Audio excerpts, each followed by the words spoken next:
এই পৃথিবীতে আমরা সবচেয়ে বড় কষ্টে আছি ওই ব্যক্তিদের কারণে যারা দুই দিকে কথা লাগায়, এখানকার কথা ওখানে লাগায়, এখানকার কথা ওখানে লাগায়। আপনি মনে রাখবেন, মোবাইলের এক লাইন মেসেজও আমানত, মোবাইলের 1 মিনিটের কথাও আমানত। আপনি কারো কথা 1 মিনিট রেকর্ড করে তার অনুমতি ছাড়া অন্য কাউকে যদি শোনান, আপনি আমানতের খেয়ানত করেছেন। আপনি হোয়াটসঅ্যাপের একটা ভয়েস রেকর্ড মেসেজ কাউকে ফরওয়ার্ড করে দিয়েছেন, আপনি আমানতের খেয়ানত করেছেন। আপনাকে আপনার বন্ধু বড় মোহাব্বত করে ঘরের দুঃখের কথা বৈঠকখানায় বুঝিয়েছে, আপনি বাজারে গিয়ে সেটা বলে দিয়েছেন, আপনি আমানতের খেয়ানত করেছেন।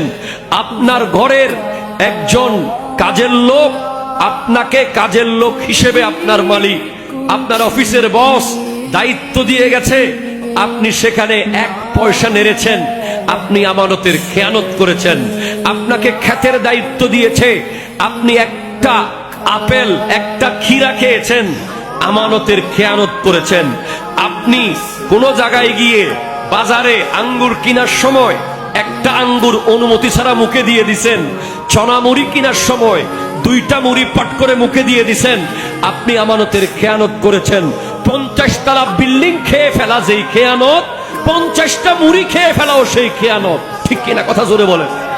ওয়াতাকুনু আমানাতিকুম লাআল্লাকুম তা'লামুন, তোমরা আল্লাহ এবং রাসূলের আমানত খেয়ানত করিও না, এমন কি মানুষের আমানত খেয়ানত করিও।